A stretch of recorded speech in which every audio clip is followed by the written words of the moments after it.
Halo semuanya, pada kesempatan kali ini kami akan memaparkan mengenai dua model online path learning. Model yang pertama dikembangkan oleh Uwais Anis Hairungan pada tahun 2017 yang diberi nama Pedati. Model yang kedua dikembangkan oleh Richard Kaladin pada tahun 2008. Langsung saja kita masuk kepada model yang pertama, yaitu Pedati. Pedati merupakan akronim dari pelajari, dalami, terapkan, dan evaluasi. Empat hal tersebut merupakan suatu rangkaian untuk membawa pengalaman belajar terbaik kepada peserta didik. Tentunya, pengalaman belajar yang terbaik itu bisa membuat peserta didik mencapai tujuan pembelajaran yang kita harapkan. Mari kita bahas satu persatu. Dimulai dari pelajari. Kita akan membahas dari contoh yang pernah kita alami pada mata kuliah Manajemen Penyiaran Televisi dan Radio. Yang pertama tadi adalah pelajari. Pada bagian pelajari ini, kami akan mempelajari mengenai objek learning atau learning object maksud saya, yaitu adalah mempelajari bahan-bahan belajar yang disiapkan sesuai dengan tujuan pembelajaran yang diinginkan. Kami menggunakan LMS atau Learning Management System. LMS ini diberikan materi berupa file-file atau bacaan-bacaan sehingga kami dapat mempelajari hal tersebut yang tentunya akan membawa kami kepada langkah selanjutnya. Dalami. Memperdalam apa yang telah dipelajari dengan berpartisipasi aktif dalam forum diskusi secara dalam jaringan. Hal tersebut dilakukan untuk membuktikan apa yang telah dipelajari pada langkah sebelumnya.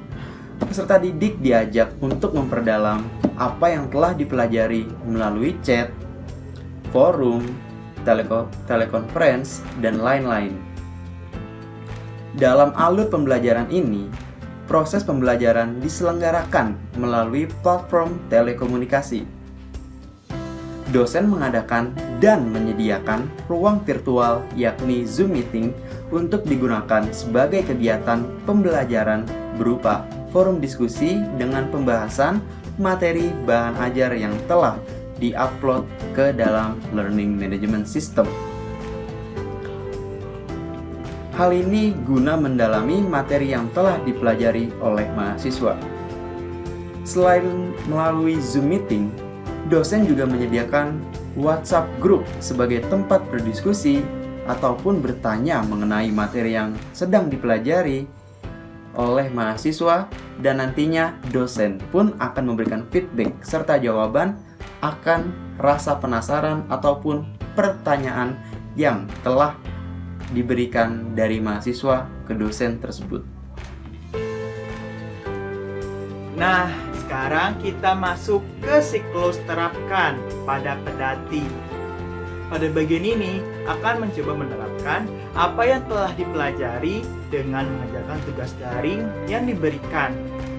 Peserta didik diminta untuk menerapkan apa yang telah diperdalamnya. Hal tersebut dapat berupa online assignment. Contohnya, dosen memberikan tugas yang berkaitan dengan materi pembelajaran dengan durasi waktu pengerjaan tertentu kepada mahasiswa. Misalnya, dosen memberikan salah satu tugas untuk membuat proposal sebuah program acara televisi dan bagaimana cara untuk mempromosikan program tersebut juga dalam bentuk file PDF. Selama masa pengerjaan tugas, mahasiswa diizinkan untuk bertanya atau berkonsultasi dengan dosen terkait kendala atau kesulitan yang terjadi saat pengerjaan tugas. Ketika tugas proposal telah selesai, maka mahasiswa dapat mengumpulkan tugas tersebut di LMS atau Learning Management System dengan cara mengupload file dalam bentuk PDF. Dosen memberikan tugas kepada mahasiswa untuk melakukan diskusi dengan rekan satu timnya di LMS dengan topik bahasan terkait materi yang telah dipelajari oleh mahasiswa. Diskusi dari setiap tim yang terlibat aktif dapat dilihat oleh seluruh mahasiswa yang tergabung di dalam course atau kelas mata kuliah MPTVR. Alur pembelajaran yang terakhir dari Pedati ialah evaluasi, yang merupakan kegiatan untuk mengukur dan mengetahui hasil belajar peserta didik dengan menggunakan tes atau kuis dalam bentuk pilihan ganda, esai, dan lain-lainnya. Pada kegiatan pembelajaran manajemen penyiaran televisi dan radio, dosen memberikan soal latihan pilihan ganda dengan menggunakan Google Form, yang mana link dari Google Form tersebut disebar di dalam grup WhatsApp dan diberi durasi waktu sekian menit kepada mahasiswa untuk mengerjakan soal tersebut. Pada kesimpulannya, ada dua pendekatan yang dapat dilakukan pada model Pedati ini untuk mengimplementasikannya tentunya, yaitu secara parsial di mana pendidik belum dapat memahami learning management system, dan juga secara terpadu di mana pendidik sudah dapat memahami mengenai learning management system. Tentunya sebagai pendidik atau desainer e-learning harus dapat menentukan pendekatan mana yang akan dilakukan untuk mengimplementasikan model Pedati ini. Pada contoh yang telah kami sampaikan tadi, dilakukan pendekatan secara terpadu tentunya karena menggunakan learning management system. Namun, sebenarnya mata kuliah ini juga dilakukan secara parsial, yaitu melalui WhatsApp group atau WAG dan juga Zoom meeting untuk memaksimalkan online learning yang dilakukan. Selanjutnya adalah model yang kedua, yaitu yang dikembangkan oleh Richard Kaladin. Pada model yang kedua ini terdapat dua aspek utama, yaitu Learning Activity Model atau LAM dan juga Learning Technology Model atau LTM. Learning Activity Model merupakan rangkaian kegiatan. Terdapat 5 rangkaian kegiatan yang nanti akan kita bahas satu persatu. Rangkaian kegiatan ini merupakan sebuah hal yang dapat memberikan pengalaman belajar kepada peserta didik untuk membuat peserta didik dapat aktif dan juga dapat sampai kepada tujuan belajar yang kita harapkan. Dan yang kedua adalah learning technology model, di mana ada teknologi-teknologi yang dibagi secara representasional atau one way dan juga kolaboratif atau two way untuk menunjang aktivitas belajar yang ada di learning activity model. Langsung saja kita masuk kepada contoh menggunakan mata kuliah manajemen penyiaran televisi dan radio.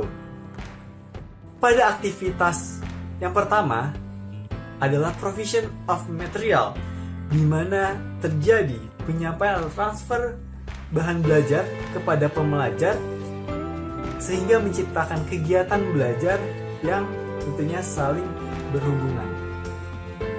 Pada contoh yang pernah kami alami di mata kuliah manajemen penyiaran televisi dan radio, dosen memberikan bahan belajar melalui WA group dalam bentuk PDF, dalam bentuk video, dan juga voice note, sehingga kami dapat melakukan kegiatan belajar dengan baik.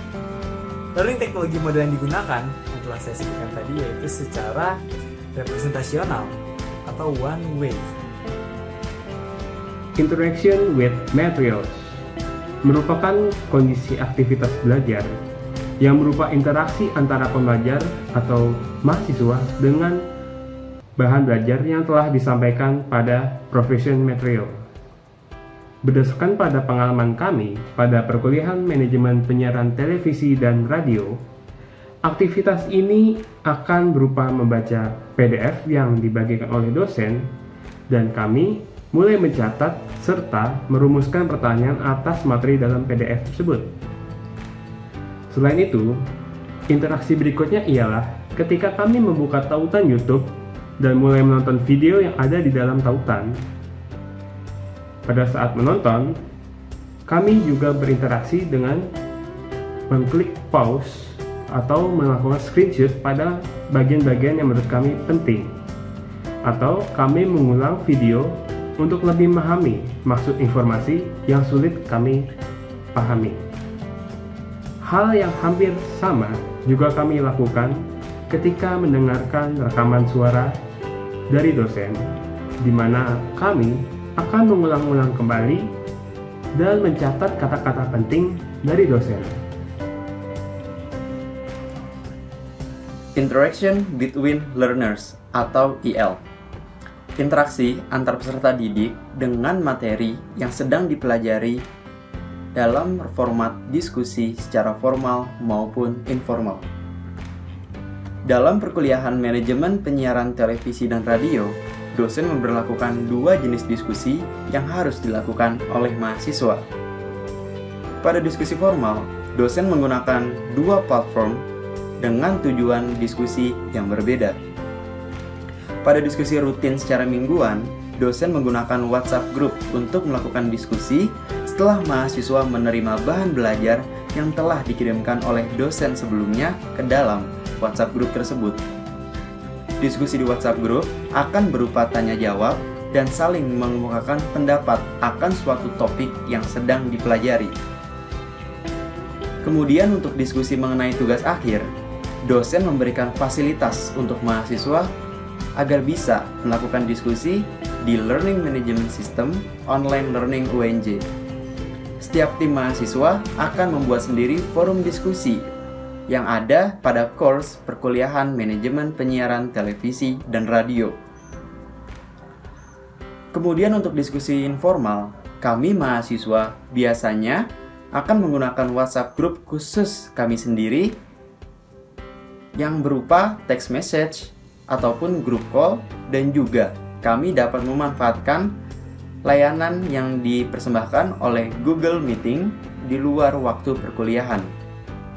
Jadi, dalam interaction between learners digunakan learning technologies model yang berjenis kolaboratif dari level 1 sampai ke level 3. Hal ini disebabkan dengan menggunakan teknologi berjenis kolaboratif, maka kegiatan interaksi antar mahasiswa, oleh mahasiswa, dan untuk mahasiswa akan dapat terfasilitasi. Nah, sekarang kita masuk ke aktivitas interaction with facilitator atau IF. Menurut Kaladin, IF ini merupakan kegiatan belajar berupa interaksi antara mahasiswa, pembelajar, dengan dosen atau pengajar. Interaksi ini dapat terjadi ketika penyampaian materi. Contohnya, dalam perkuliahan MPTVR digunakan LTM atau Learning Technology Model pada level 1 dan level 3 yang berjenis kolaboratif atau secara dua arah. Pada level 1, dosen menggunakan WhatsApp Group untuk menyampaikan materi secara text message kepada mahasiswa. Kemudian, mahasiswa dapat memberikan respon dengan menanggapi isi materinya atau menanyakan pertanyaan terkait pada materi yang sedang disampaikan secara text message. Kemudian, pada level 3, dosen juga menggunakan Zoom Meeting setiap 2 atau 3 minggu sekali untuk memberikan materi yang terasa berbobot lebih berat. Dosen akan mempresentasikan PowerPoint di Zoom tersebut. Kemudian, pada akhir presentasi, dosen juga akan menyediakan waktu untuk tanya jawab secara real time. Nah, selain untuk menyampaikan materi, Zoom Meeting ini juga digunakan dosen untuk sarana memberikan bimbingan untuk mengerjakan tugas akhir atau konsultasi tugas mahasiswa. Bentuk aktivitas yang terakhir ialah EI atau interaction. EI merupakan bentuk interaksi pada diri peserta didik itu sendiri yang dapat berupa refleksi atau merumuskan sintesis atas materi atau bimbingan yang telah disampaikan oleh dosen. Hal ini terjadi pada kami ketika selesai perkuliahan, di mana kami akan membuat catatan pribadi dengan cara diketik dalam wujud resume atau notes di smartphone mengenai segala informasi dan pengetahuan yang baru dan penting dalam perkuliahan atau pembelajaran. Nah, itu dia dua model online path learning yang telah kami sampaikan. Model tersebut tentunya harus kita sesuaikan dengan kebutuhan atau analisis yang telah kita lakukan sesuai dengan keadaan yang kita rasakan. Banyak analisis yang bisa kita lakukan dan kita bisa dapat memilih model mana dan pendekatan mana yang bisa kita terapkan. Dua model tersebut tentunya sangat baik sehingga dapat membawa peserta didik merasakan pengalaman belajar terbaik dalam pembelajaran daring dan membuat peserta didik memiliki kemampuan untuk mencapai tujuan belajar yang diinginkan. Terima kasih.